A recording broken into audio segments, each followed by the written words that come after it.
Ao conjunto de textos de um determinado período histórico, dá-se o nome de estilo de época, e ele normalmente está ligado a um movimento literário. Existem variações de época, assim como variações pessoais também ocorrem, já que existem formas particulares de expressar sentimentos fazendo uso da linguagem. Entre uma época literária e outra, pode existir um período de transição, um momento em que o velho e o novo se misturam. Existem casos também em que o escritor não se relaciona diretamente com a tendência literária de seu momento e produz obras originais que não pertencem a nenhum movimento específico, ou ainda podem existir escritores que estão à frente de seu tempo. Trovadorismo. O trovadorismo abrange o período entre 1189 e 1434, aproximadamente. A Canção da Ribeirinha pode ser entendida como o mais antigo texto galego-português. Essa cultura, surgida nos séculos XI e XII, estabeleceu-se em um momento histórico importante na Europa cristã, o período da organização das Cruzadas. Alguns eventos importantes ocorreram nessa época.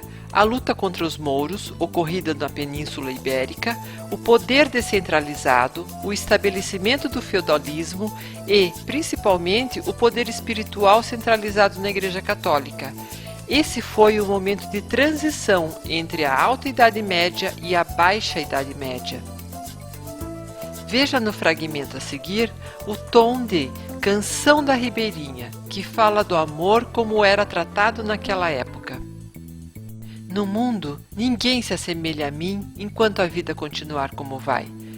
Porque morro por vós, e ai, minha senhora, alva de peles rosadas, quereis que vos retrate quando eu vos vi sem manto. Maldito dia em que me levantei e não vos vi feia.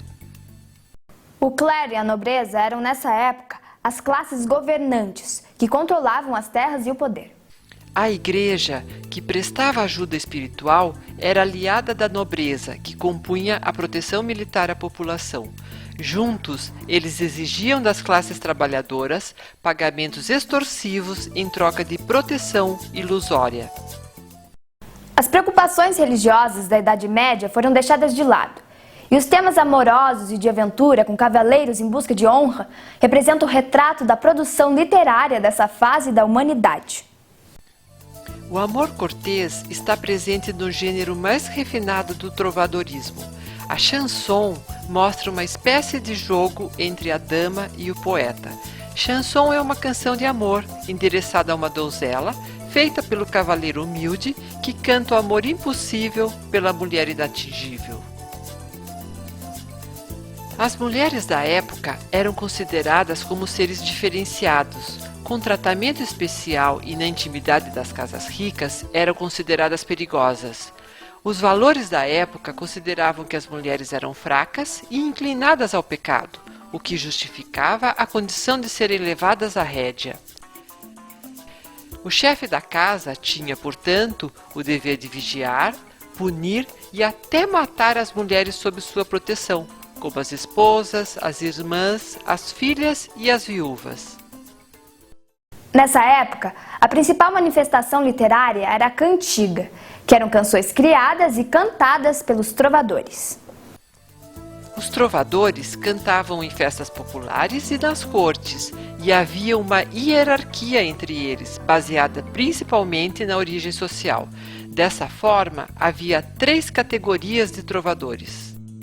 O trovador, que pertencia à nobreza ou ao clero, era autor das composições e fazia apresentações para um seleto público. O jogral, de origem popular, não era autor das cantigas e normalmente se apresentava com uma mulher que dançava, chamada soldadeira e que tinha má reputação. Segrel era um nobre sem recursos para se tornar cavaleiro. Executava canções próprias, percorrendo as cortes ou se apresentando junto ao exército real. Já entendi, já entendi!